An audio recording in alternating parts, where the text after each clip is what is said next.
Salut à toutes et à tous. Hi guys, ça va les crap de nos gens sur Marne. Alors, en fait, j'avais prévu de laisser un peu de temps au temps. Et puis finalement, la dernière vidéo que j'ai faite, qui date de quelques jours déjà, mais alors qui, bon, ne fait pas le nombre de vues espérées, mais c'est pas très grave. Elle a par contre suggéré à quelqu'un un commentaire que j'ai trouvé intéressant. Alors, ce commentaire vient de Pascal Tirac, 4170.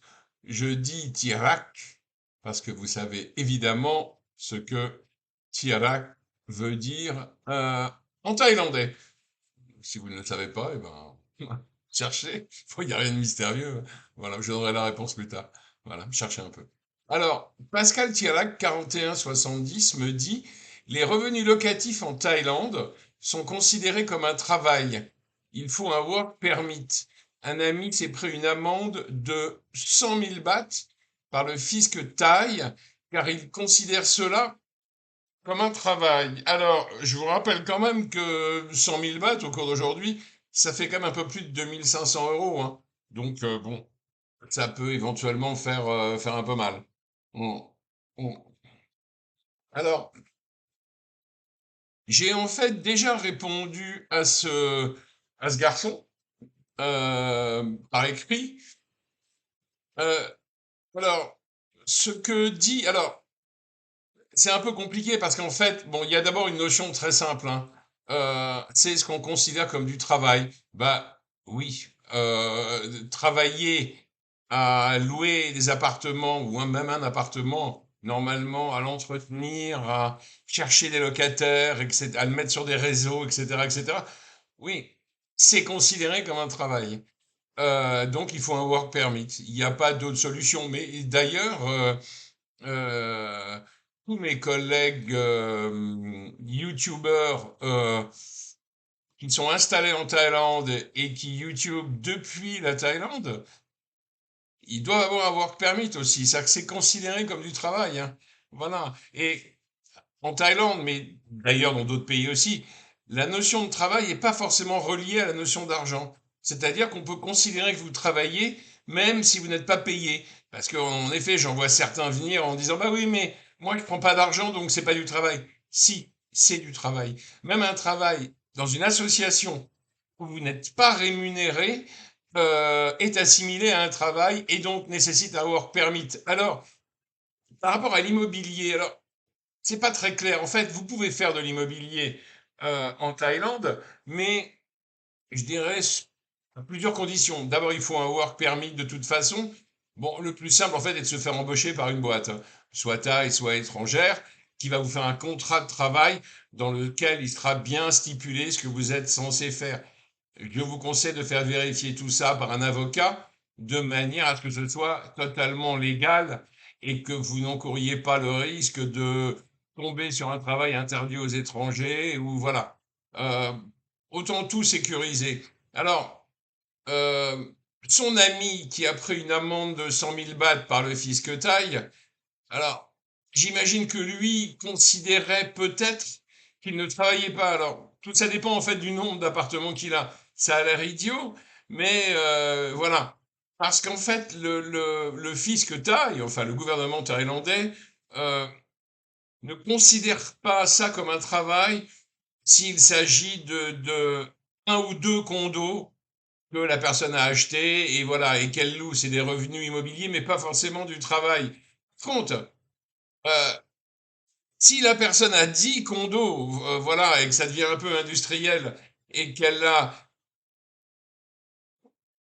les a achetés en fait comme investissement, il faut faire attention. Il faut vraiment. Alors, vous pouvez avoir 10 condos, hein, mais il faut pas travailler. C'est-à-dire que il faut confier ça à quelqu'un qui va le faire pour vous. Alors, bon, le quelqu'un, vous pouvez monter une entreprise.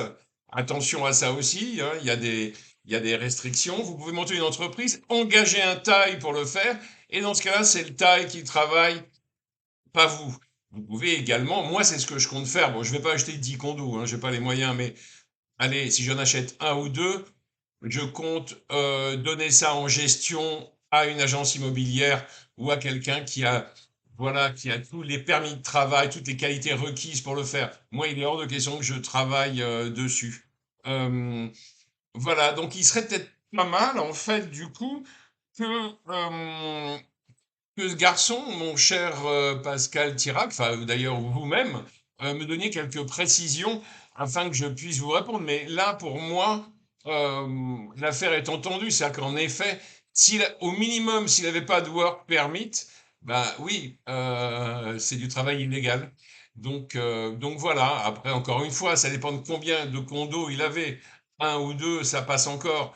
Mais plus, ça devient, ouais, ça devient du boulot dans l'immobilier, quoi. Voilà. Moi, je pense que, alors, si vous voulez pas de problème, bah, encore une fois, il y a les deux solutions. Soit vous montez une boîte vous-même d'immobilier, mais dans ce cas-là, il faut pas faire qu'un condo ou deux, il faut en faire beaucoup, donc 10. Voilà. Vous engagez des tailles, vous n'y travaillez pas. Et puis voilà. Je me pose la question parce que moi, j'ai eu affaire quand même à plein de mecs qui avaient l'air de travailler de manière un peu libérale. Alors, encore une fois, hein, voilà, ils faisaient de l'immobilier, ils m'ont même fait visiter des trucs pour certains.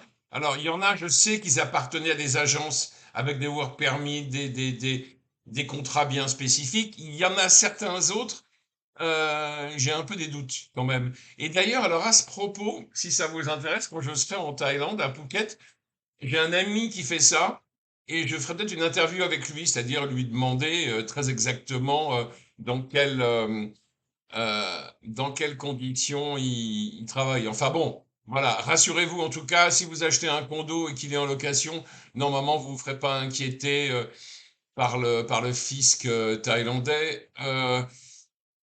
Voilà, du coup, tous ces propos sur le travail m'ont fait penser qu'il serait peut-être temps de faire une petite vidéo un peu sympatoche. Bon, alors ouais, je suis désolé, hein, ce sera encore une vidéo avec un sujet peut-être pas très rigolo, mais en tout cas une vidéo sur le travail. Donc voilà, les bars à Pattaya, les filles à Phuket, les plages, les boîtes de nuit, c'est pas pour tout de suite. Je le ferai peut-être, mais plus tard. Voilà, pour l'instant, je laisse ça encore à mes collègues connus pour la chose, là. Ah, je vous jure, j'ai vu des chaînes encore, bref, c'est vraiment, je comprends pas, moi, comment ça peut fonctionner, mais bon, je dois être con. Oh, pardon, oh, je dois être bête, excusez-moi. Voilà, donc en tout cas, oui, je reviendrai incessamment sous peu faire une petite vidéo sur les notions de travail et sur les work permits en Thaïlande. Voilà, je vous dis à bientôt, portez-vous bien. Salut.